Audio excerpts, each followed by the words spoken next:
So it is Monday of my last week of my transitional clerkship, which means I start internal medicine 7 days from now. It's so crazy to say that. I mean, this is something that I've been looking forward to for years, even more so since starting medical school. The reason everyone comes here is to get out into the real world and actually take care of patients. So it feels a little surreal that I'm 1 week away from that. But I still have a few things to get through before I'm able to do that. This last week of transitional, we have a few OSCEs, a written exam, and we're learning a lot of really important physical exams. So today, Monday, wasn't too bad. I had the first part of my OSCE for this block.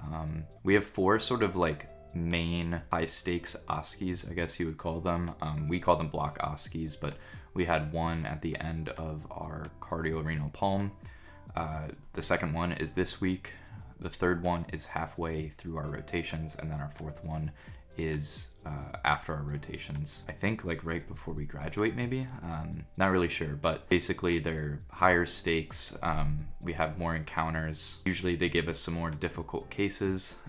So I had the first part of that today, which was simulation cases. So we used our sort of high-tech mannequins where they're usually in like emergent or urgent situations. You know, the mannequins are hooked up to vitals that they can make different abnormal heart and lung sounds. So it's a way to simulate sort of a patient being really sick because you can't really do that with an SP. So like I said, I had that part of my OSCE today. It was only 2 encounters. We only get 10 minutes for the encounter, which is kind of crazy, but you know, all 160 of our students have to get through it. So that's why we don't have a lot of time. And you know, the patient is supposed to be in pretty critical condition, so you don't have forever to figure out what you have to do. So how it works on these OSCEs is we are alone, and then we have a nurse in the room who is like one of our facilitators, where we can ask them for, you know, different lab values. We can tell them to order an EKG or chest x-ray, get different labs. So you kind of work with them and talk them through your thought process, because, you know, they're also the ones that are grading you. So I always find them to be pretty good. It's always stressful, obviously, but, you know, I always learn a lot, and I haven't killed a patient yet, so that's at least saying something. So basically we had a 10-minute counter, and then we had to write a note after, then we did that again. So it wasn't too long, it took like less than 2 hours. Tomorrow I do have my 2 SP encounters, sort of similar. We'll see the SP, we have 25 minutes to see an SP because to do a full history, physical, sort of come up with a plan and tell them next steps. And then after that, I think we get 25 minutes to write a note on it. I think for this OSCE, there's a lot more like interpretation of labs. So like we go in, see them, come out, write like an initial note of what we're thinking and what we want to do next, and then we'll get different lab values or images and see how that either confirms our diagnosis or puts us in a different direction, and then we have a chance to like revise our differentials. So I think that's a really good way to do it because it's fairly similar to real life, where you see a patient, have an initial idea of what's going on, want to order some stuff to give you more information, and then based on the results, you either are like, oh, yep, that's what I was thinking, or you have to pivot. So that's tomorrow, and then also I have a procedure workshop tomorrow, so that's going to be great. We're going to learn how to place NG tubes, intubate, we're going to learn how to suture. So yeah, all pretty exciting stuff this week.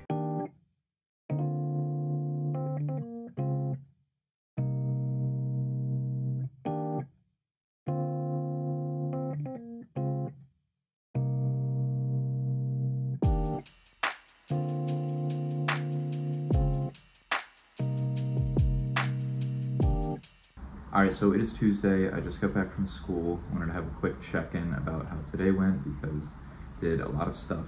This morning at 8 had a suture workshop. It was run by the ER department, so we had like our ER clerkship director, the assistant clerkship director. They gave like a small lecture on suturing in the ER, like wound care, all that stuff, and then we had a little bit of time to practice. I have sutured a few times before, so it wasn't really anything new, but really good to practice, and there were a lot more faculty there to actually teach us how to do things. The first few times it was just like at club events, so it was really just like students teaching students, but there was like 5 or 6 attendings there, a bunch of 4th year medical students, so everyone got like pretty much one-on-one instruction, so that was awesome. And they also gave us the suture kits, which I was not expecting, so that's cool. We all have something to practice on because it's a skill that we're gonna have to use in the ER, surgery, OB-GYN, all that stuff. So definitely have to get practicing. But yeah, so that was good. And then after that, had a intubation and NG tube placement workshop, which similarly run by the ER department, gave a lecture on why we intubate, why we give an NG tube, the basic principles of how to do it, why it's so important, all that kind of stuff. And then we got to practice on some models. Intubating is pretty tough. I also had practiced this once before and never got it right in like a really short procedure workshop, but like I didn't really have any attending instructing me. We were just kind of told like, hey, go play with the equipment. So it wasn't super helpful, but today it was a lot better because once again, we had like one-on-one instruction with an ER attending. So went a lot better. I got it on my second try and got it a few times after that. So felt a lot better. And then the NG tube placement wasn't too bad. It's really just, you know, placing something down someone's nose. Definitely a lot more uncomfortable when you're doing it on a real person because, you know, no one likes something shoved up their nose and then down their throat. But in terms of doing it on the mannequin, it wasn't too bad. So then after that, I had my SP OSCE, 2 encounters with notes after, which we got to sort of revise after getting some labs. And this was by far the most difficult SP OSCE that we've done. One of the cases was a little bit more straightforward, so that one wasn't too bad, but then the other one kind of threw everyone for a loop. It wasn't anything that we had seen in previous SP encounters, and something that we haven't really talked about in a while. Like the chief complaint was just something very vague. Didn't really have any findings on physical exam aside from one thing, and it was sort of like a multi-system process or like a multi-step process. Like the patient's chief concern was secondary to something else that was going on, and you know, the symptoms of that sort of primary illness was like a afterthought for them. They were like, oh yeah, by the way, I have this abdominal pain, but that wasn't really the reason that they came in the first place. So things were kind of all over the place, and you know, I did have a general idea of what the diagnosis was, and thankfully it was confirmed by the labs, but know that everyone was kind of struggling with that one, and it definitely wasn't as straightforward as some of the other SP encounters. But it's good because, you know, it's something that we'll definitely see in real life, and you know, patients in real life aren't as simple as the SP encounters. So I think it was a good last sort of OSCE before we start our clerkships.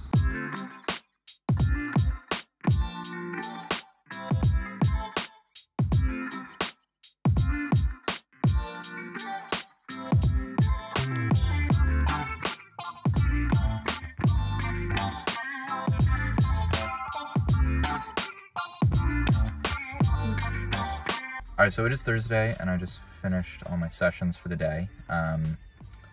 Yesterday, all I had was the gynecological exam workshop. So I don't know if this is exactly how every medical school does it, but I think at most medical schools, to learn the gynecological and male genitourinary exams, schools will bring in sort of these professional instructors, I guess.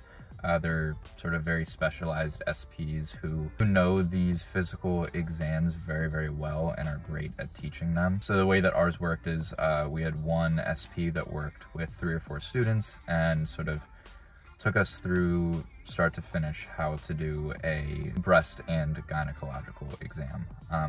We had a little bit of instruction on this a few weeks ago. We just practiced on models.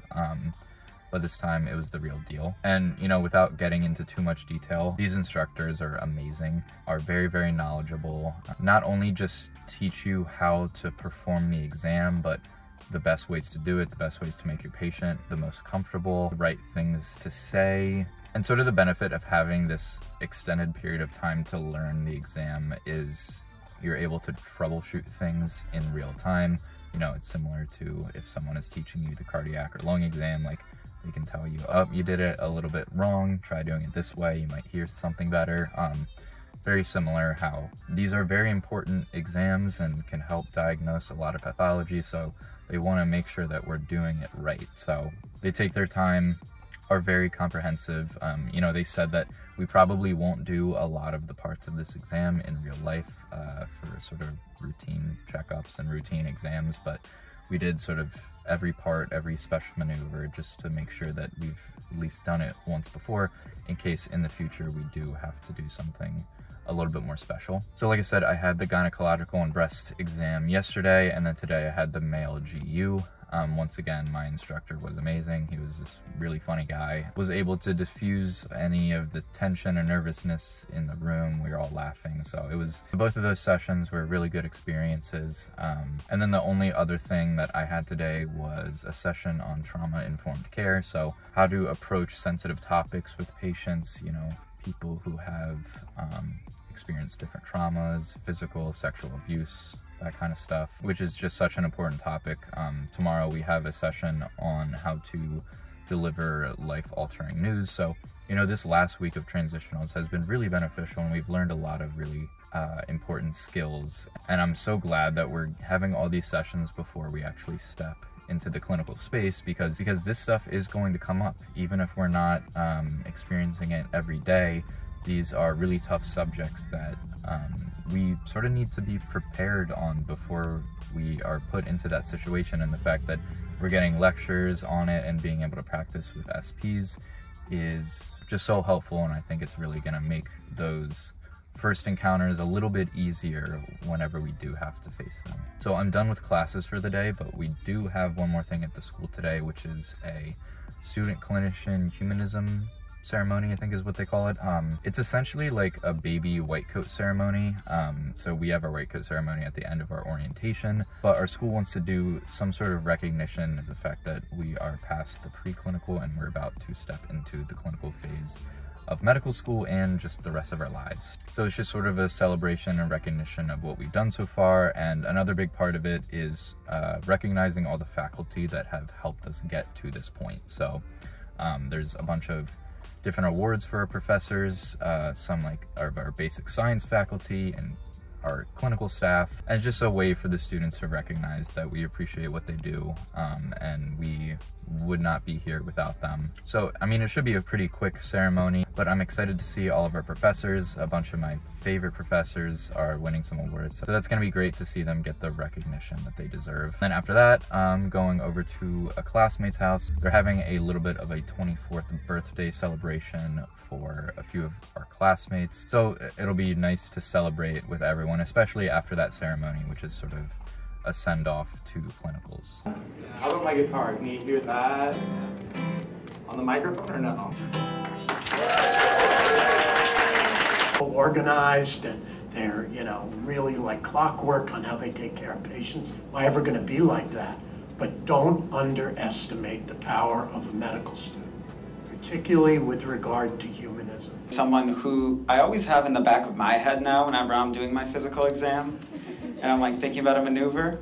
And so I think that for many other people, that is also the case. So I wanted to call up Dr. Manipanda. I was just mentioning to other faculty, these awards mean more than anything. Like as lecturers, as faculty, it really means a lot. It makes us so proud. So I think teaching is one of the best things you can do. Think about that as you move forward in your medical careers. Academic medicine is fantastic. And I just really want to thank you all. And in that moment, I heard so much more than an S1 and an S2.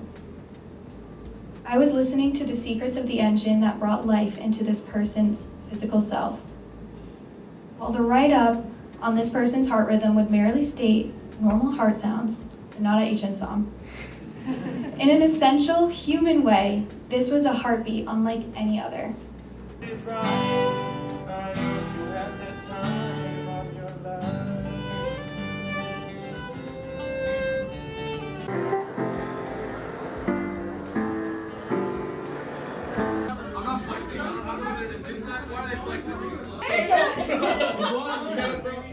Who's the and? Yo.